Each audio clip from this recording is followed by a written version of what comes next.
इस वीडियो में आपको जानने को मिलेगा गया श्राद्ध के पूर्ण विवरण के बारे में। गया श्राद्ध भला क्यों होता है, कहाँ कहाँ होता है, गया जी में कैसे जाना है, श्राद्ध पहली बार कहाँ से शुरू करना है और कौन कौन से जगह का क्या क्या फल है। नमस्ते, प्रणाम, जय श्री राम। हम हैं राकेश और अभी हैं हम पुनपुन के उस जगह पे जहाँ से ये गया श्राद्ध का पहला पिंडदान होता है।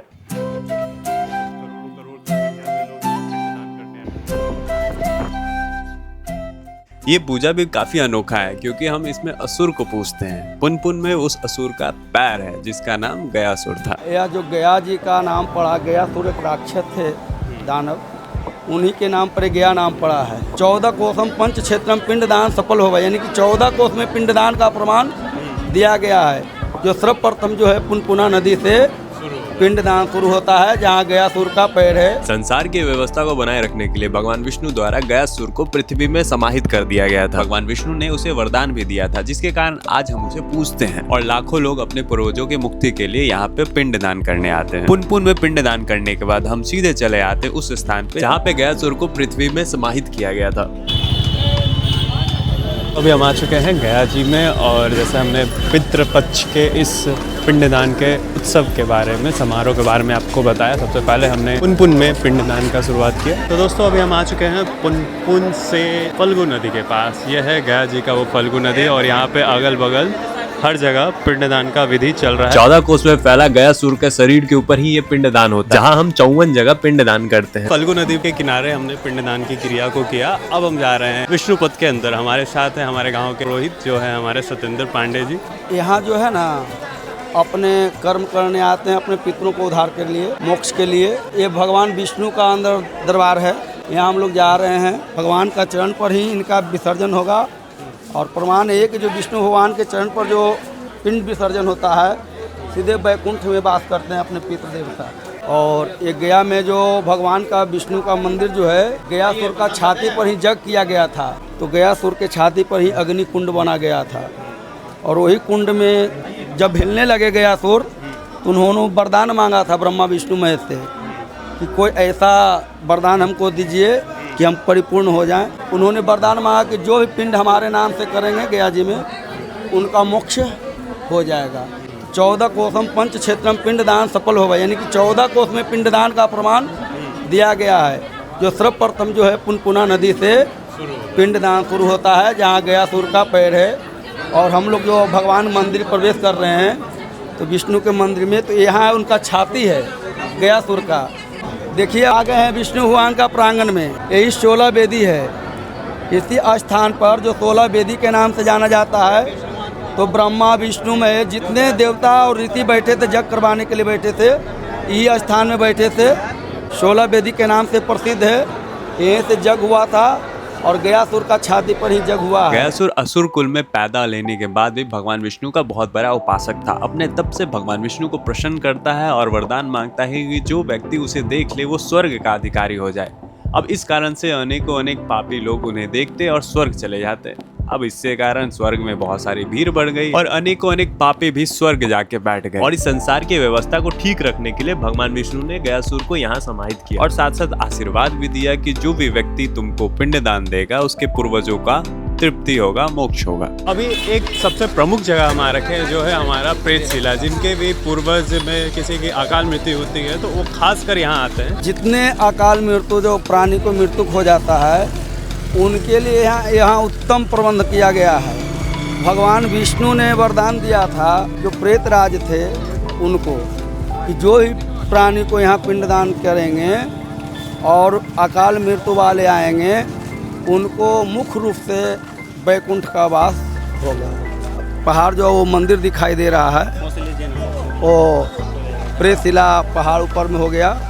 पंच तीर्थ के नाम से जाना गया है। ये हो गया ब्रह्म सरोवर, ऊपर प्रेतशिला। यहाँ से 8 किलोमीटर और पीछे है जो रामशिला है, उससे पीछे कागबली है। और दूसरे में जिनके ऊपर प्रेत का वास होता है, तो यह स्थान पर कर्म करने के बाद जो धर्मारंग एक जगह है बोध गया के पास में, वहाँ दिखाया जाता है, बैठाया जाता है पिंड कराने के लिए। और उस स्थान पर है जो उनका जो प्रेत का वास होता है, वो आके खेलना चालू कर देते हैं। प्रेतशिला का ये मुख्य पंच तीर्थ उनके लिए है जिनके घर में किसी की अकाल मृत्यु हुई या फिर उनके कोई पूर्वज की आत्मा उनके सपनों में या फिर उनके जीवन में दुविधा डालती है। मोक्ष की नगरी गया जी का विवरण रामायण काल में भी मिलता है। भगवान राम और माँ सीता राजा दशरथ के पिंड दान करने के लिए गया जी आए थे। यहाँ एक अनोखी घटना घटती है। भगवान राम चले जाते हैं पिंड की सामग्री लाने के लिए और उतने में ही पितृपक्ष का समय खत्म हो रहा होता है। माता सीता समय कम होने के कारण फल्गु नदी से ही बालू निकाल के बालू का पिंड दान करती है और उस बालू के पिंड को राजा जनक स्वीकार भी करते हैं। और जब भगवान राम आते हैं तो उनको ये सारी घटना बताई जाती है। घटना आश्चर्यजनक था तो इस कारण विश्वास ना हुआ। वहाँ मौजूद गाय, फल्गु नदी और ब्राह्मण ने भी कोई जवाब न दिया सिवाय वट वृक्ष के। माँ सीता उन सभी को श्राप देती है जिन्होंने देख के भी कुछ ना बोला और वट वृक्ष को वरदान की तुम अक्षय समय तक जीवित रहोगे। आज हमारा दूसरा दिन है गया जी के श्राद्ध का और अभी है हम अक्षय वट धाम में। यहाँ पे माँ सीता द्वारा इस स्थल को दिया गया वरदान के बारे में आपको जानने को मिलेगा और यहाँ पे कौन सी ऐसी विधियां हैं जिससे हमारे पितरों को अक्षय तृप्ति मिलते हैं, उन सभी के बारे में आपको जानकारी मिलेगा इसमें। माता सीता जी ने अक्षय वृक्ष को जो अक्षयवट नाम से जाना गया है, जिनको वरदान दिए थे, वही वरदानी के रूप में यहाँ पर सबसे नामी वृक्ष है। इन्हीं को माता सीता जी ने वरदान दिया था। जो भी इच्छा पूर्ति से जो कर्म कराएंगे, श्रद्धा भक्ति से वो पिंड छोड़ेंगे, उनको हमेशा प्रेत होने से, हर एक दुख दर्द से सबसे वह मुक्ति पा जाएंगे। और आप हमेशा सबको, जैसे आप भले पुले रहिएगा, वैसे ही जो भी श्रद्धा भक्ति से श्राद्ध करते हैं, पिंड करते हैं, आप उनको हमेशा भले पुले रखिएगा।